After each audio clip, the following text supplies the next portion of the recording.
Selamat pagi teman-teman, senang sekali bisa berjumpa dengan Anda semua ya dalam media pembelajaran secara online melalui edubisnis.net, sebuah website yang memberikan kursus online mengenai berbagai hal untuk peningkatan diri Anda, mengenai kompetensi diri Anda, belajar di era digital. Ya, dalam kesempatan kali ini kita akan belajar mengenai sebuah tema yang sangat inspiring, yang sangat menarik, yakni 7 Habits of Highly Productive People. Ya. Jadi dalam kesempatan ini kita akan mencoba mengelaborasi apa saja ya kebiasaan-kebiasaan apa saja yang layak dikembangkan, yang layak ditumbuhkan supaya kita semua menjadi insan-insan yang lebih mulia, yang lebih sukses, bukan saja sukses di dunia, tapi juga sukses setelah hidup di dunia yang fana ini. Ya.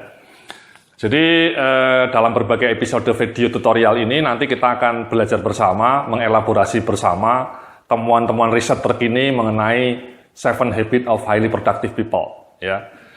Jadi langsung saja mari kita coba bedah satu demi satu ya, demi masa depan hidup yang lebih baik, ya, demi kompetensi Anda yang bisa lebih berkembang, yang lebih maknyus. Jadi berdasarkan pengamatan yang saya lakukan ya bertahun-tahun melalui berbagai riset ilmiah ya, mengacu pada berbagai literatur, itu ada 7 keping kebiasaan yang layak dikembangkan, yang layak dirajut ketika kita ingin membangun hidup yang bahagia dan mulia. Nah, seperti yang Anda lihat di dalam slide berikut ini ya, jadi kebiasaan pertama itu adalah thinking positively ya. Jadi have a positive mindset. Jadi inilah yang menurut berbagai studi menunjukkan bahwa ketika kita mau menjadi seorang pribadi yang mulia, yang sukses, yang produktif, maka pertama-tama kita harus menginstall sikap hidup yang penuh dengan positivisme ya, atau positive mindset. Jadi orang yang produktif itu memiliki positive thinking attitude ya, sikap hidup yang positif. Selalu melihat arah masa depan dengan spirit optimisme, dengan sebuah keyakinan bahwa keberhasilan pada akhirnya bisa direngkuh. Ya, jadi Martin Seligman dalam salah satu bukunya yang legendaris, judulnya Learn Optimism, mengatakan bahwa based on studi terhadap ribuan orang, itu memang salah satu elemen kunci yang menentukan kesuksesan orang itu adalah apakah orang itu memiliki level optimisme yang tinggi atau tidak. Ya, Martin Seligman membuktikan bahwa orang-orang yang memiliki jiwa positif, orang-orang yang memiliki spirit optimisme itu cenderung jauh lebih mungkin berhasil dibanding mereka yang selalu memiliki sikap pesimisme, ya, yang memandang bahwa masa depan itu suram, masa depan itu gelap, ya. Jadi thinking positif adalah juga sebuah sikap yang selalu berikhtiar melihat sisi positif dari beragam tantangan hidup, apapun jenis tantangan itu, ya. Jadi ketika kita hidup kita tentu punya banyak masalah ya, problem ya. Namun berbagai literatur menunjukkan bahwa ketika kita menghadapi masalah itu sebaiknya kita tidak hanya fokus pada yang bad side ya, kita harus fokus pada yang positif. Nah, sialnya kita dibesarkan dalam kultur yang kadang-kadang lebih banyak melihat elemen-elemen negatif ya. Saya itu kalau sering meeting dengan klien-klien saya itu ketika rapat-rapat itu sering muncul kalimat-kalimat yang muncul dalam rapat itu kata-kata masalah, kata-kata kendala, kata-kata problem. Itu sering bermunculan dalam rapat-rapat besar itu ya. Baik meeting kecil, meeting menengah maupun meeting besar ya. Jadi kata-kata kesulitan, kata-kata problem, kata-kata kendala itu selalu muncul, ya. Ketika target tidak tercapai, langsung mengatakan kendalanya seperti ini, problemnya seperti ini. Itu sebuah mentalitas yang fokus pada negatif thinking, ya. Sebuah sikap mental yang berfokus pada sebuah perilaku yang fokus pada kesulitan. Nah, proses seperti itu menurut para ahli perilaku tidak akan membantu kita untuk menerbitkan sebuah kinerja yang cemerlang atau kinerja yang produktif. Ada sebuah cerita menarik ini ya. Salah seorang peneliti mencoba melacak kenapa Toyota, ya perusahaan Toyota itu perusahaan legendaris, ya perusahaan otomotif terbaik di dunia. Itu selalu menjadi perusahaan yang hebat. Nah, peneliti ini kemudian ikut meetingnya mas, ketika manajer-manajer Toyota itu monthly meeting atau weekly meeting, si peneliti ini duduk di pojok dan kemudian mengikuti rapat itu, sepanjang rapat itu berlangsung. Selama 3 bulan dia melakukan studi seperti itu, dan kemudian setelah akhir studi itu dia merekap, melis kata-kata yang sering diucapkan oleh para manajer itu. Nah, mengejutkan Mas, ternyata peneliti ini hampir tidak pernah menemukan kata-kata kendala atau problem atau kesulitan. Jadi ketika manajer-manajer Toyota itu dihadapkan pada masalah, mereka bilangnya tantangan. Dan kemudian fokusnya what can be done. Solusinya apa? Jadi mereka bilangnya tantangan Mas, challenges. And then what can be done. Jadi fokusnya pada solusi. Selalu ada peluang, selalu ada harapan. Sebaliknya di perusahaan yang abal-abal, ini peneliti ini juga melakukan perbandingan Mas.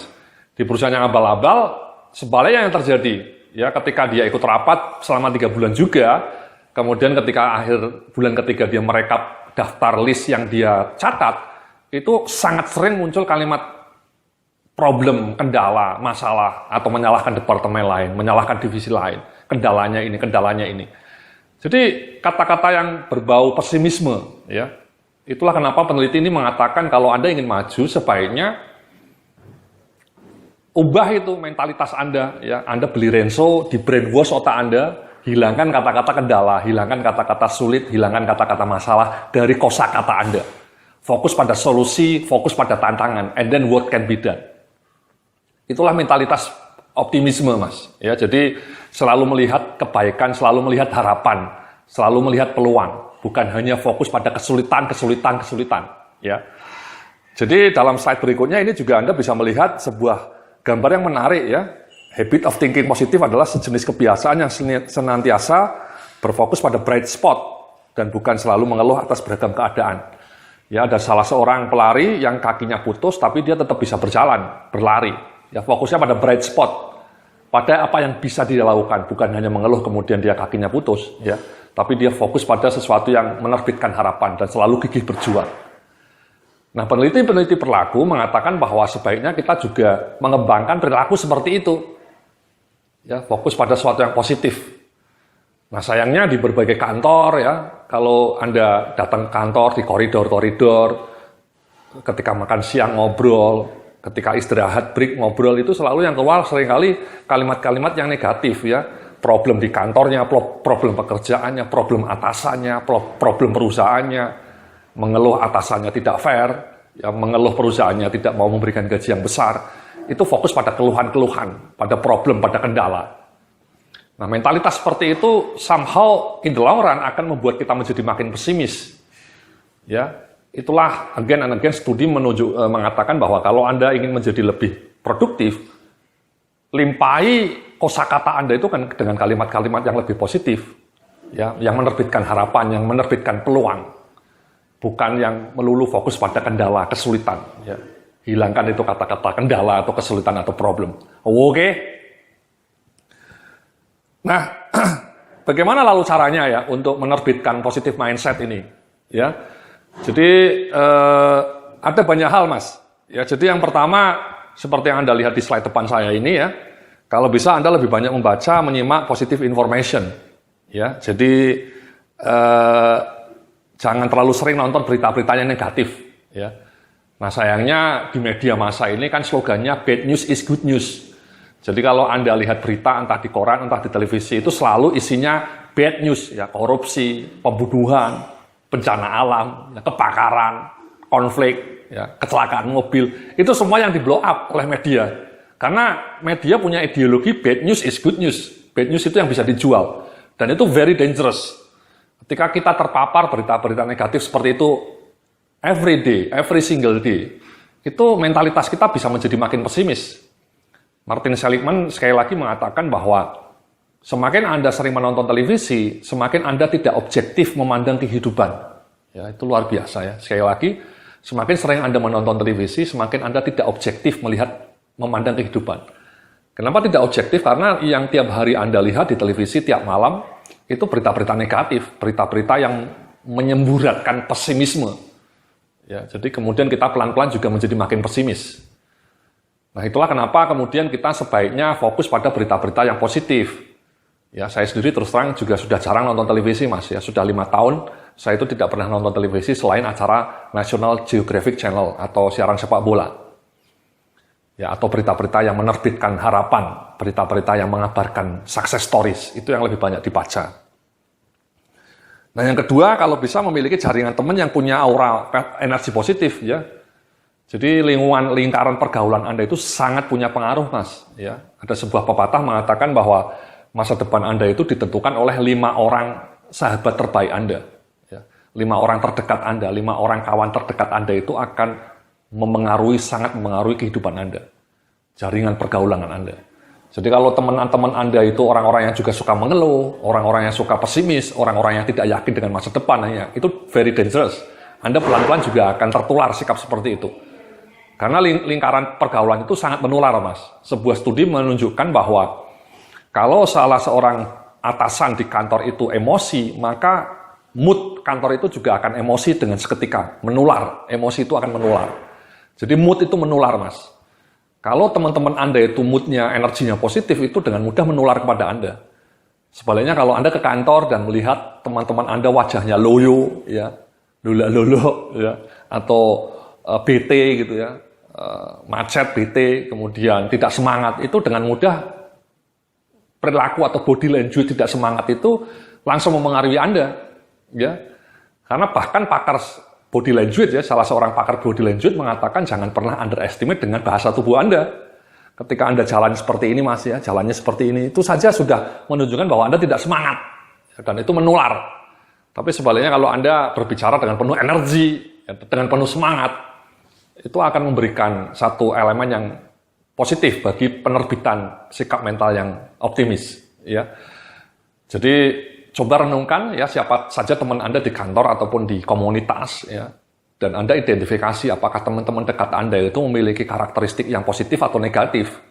Kalau yang negatif ya dijauhi, Mas, sebaiknya ya, jangan didekati ya, karena Anda akan tertular menjadi manusia-manusia yang loyo, ya, yang tidak punya semangat. Ya. Nah, yang terakhir ini juga memiliki ritual bersyukur, Mas. Ini nanti juga akan kita bahas ya di dalam segmen berikutnya ya. Jadi mengejutkan bahwa memang studi saintifik membuktikan bahwa ritual bersyukur itu sangat powerful untuk membuat kita optimis memandang kehidupan. Ya, ritual bersyukur. Ya, kalau kita seorang Muslim, kita punya kesempatan 5 kali sehari untuk bersyukur. Ya, dalam sholat 5 waktu. Itu luar biasa, kesempatan emas untuk merayakan apa yang sudah kita nikmati dari Tuhan yang Maha Pemurah. Ya. Jadi nanti kita akan elaborasi lagi ini, nikmat bersyukur ini. Ya, jadi itulah beberapa langkah yang bisa kita lakukan ya, langkah praktis untuk membuat kita menjadi makin optimis. Ya, nonton berita-berita yang positif, informasi-informasi yang positif.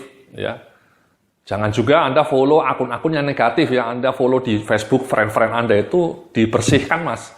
Friend-friend Anda yang suka share berita-berita negatif, berita-berita menakutkan, yang bikin stres itu sebaiknya di-unfriend, ya, dihapus.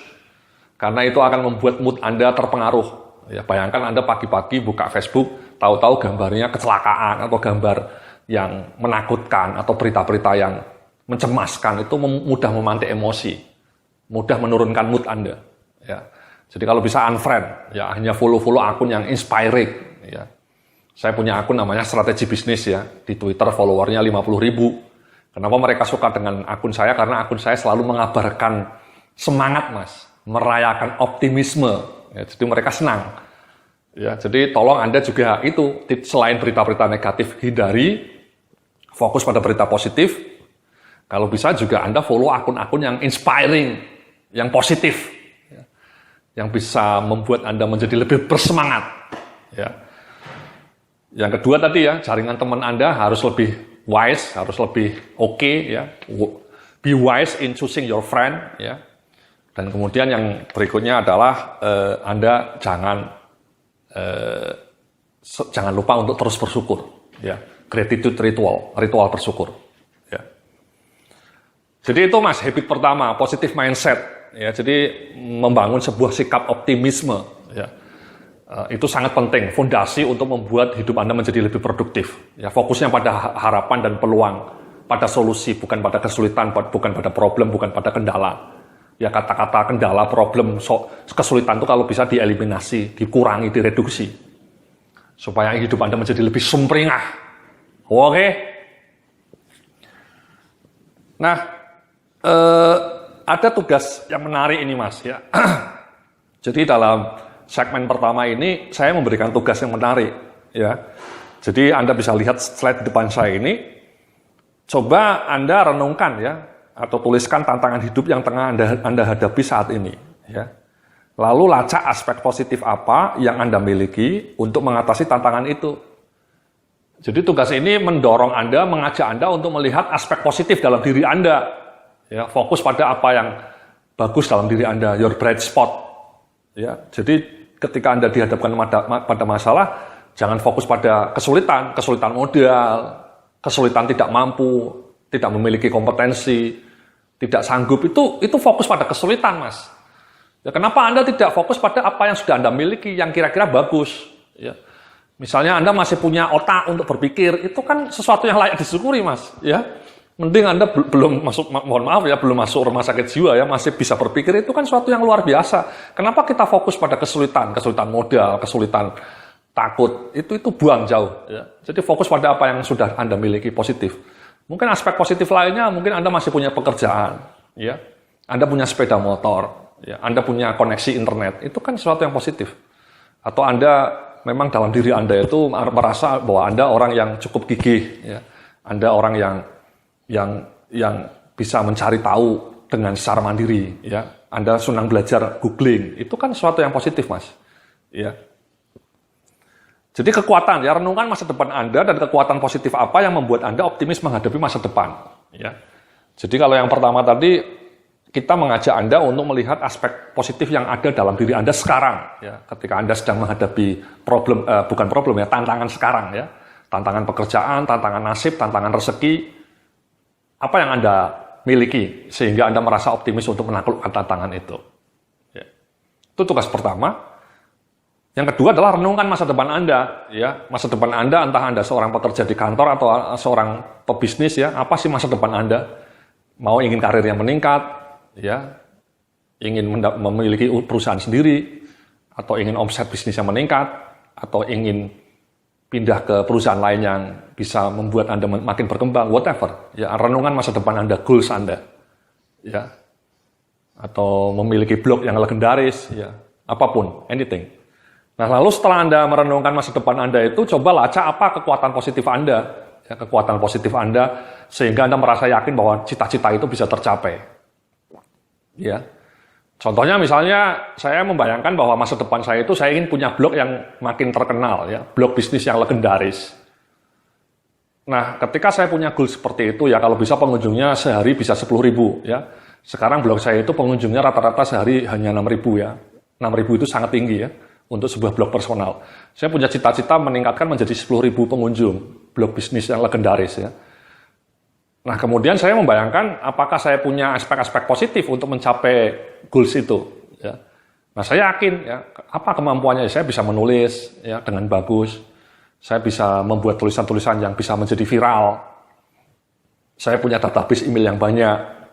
Elemen-elemen itu membuat saya yakin membuat saya optimis bahwa cita-cita saya untuk mendapatkan 10.000 pengunjung per hari berkunjung ke blog saya, blog strategimanagement.net, itu bisa tercapai, ya. Jadi itu yang membuat kita bisa optimis, ya. Jadi tugas kedua ini Anda mencoba melacak apa sih kekuatan positif yang ada dalam diri Anda, ya. Jangan fokus pada kekurangan, Mas. Ya, seringkali kita selalu instinctively melihat kekurangan. Cuman memang studi-studi neurologi memang menunjukkan hal yang muram ini, Mas. Ya, jadi memang ada sebuah studi yang menunjukkan bahwa manusia itu bukan hanya di Indonesia, Mas, ya, di seluruh dunia, ya, secara instinktif lebih suka melihat hal yang negatif, ya. Lebih ingat sesuatu yang negatif. Ketika Anda punya peristiwa yang kelam, Anda disakiti teman Anda, itu bisa tidak lupa, ya, sampai bertahun-tahun. Tapi ketika Anda mendapatkan kebaikan, suka lupa, ya. Itu eksperimen pertama. Eksperimen kedua, ada sebuah kelompok yang disuruh melihat gambar yang indah-indah, Mas, rumah mewah, mobil mewah, pemandangan indah, hotel. Yang satu, pada saat beberapa menit berikutnya, mereka juga disuruh melihat gambar yang kelam, rumah kumuh, ya, bencana alam, pembunuhan, ya, kerusuhan sosial, konflik.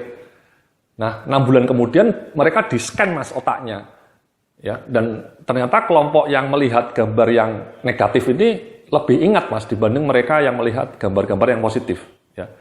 Jadi gambar-gambar yang negatif itu lebih membekas dalam otak orang, ya. Jadi memang orang itu secara instinktif entah kenapa lebih suka melihat kejelekan orang lain atau lebih suka fokus atau secara instinktif lebih fokus pada negatif, sesuatu yang menakutkan, ya, yang mengkhawatirkan, ya. Itu instinctively orang lebih mudah untuk melihat sesuatu yang buruk akan terjadi, ya. Jadi kesulitan, problem. Itu studi neurologi memang menunjukkan seperti itu. Itulah kenapa kemudian kita harus melawannya. Melawannya ya tadi, dengan melihat berita positif, punya teman yang positif, selalu bersyukur. Nah, dua tugas ini juga membuat Anda, mendidik Anda untuk bisa berpikir optimis. Ya, melacak apa yang sudah hebat dalam diri Anda. Ya, fokus on your bright spot. Ya, elemen-elemen yang positif, bukan elemen-elemen yang negatif. Oke, itulah Mas segmen pertama dari kegiatan kita, ya. Jadi habit pertama adalah fokus on positive side. Kita akan lanjutkan dalam habit-habit berikutnya setelah yang satu ini. Terima kasih, salam sukses, penuh keberkahan.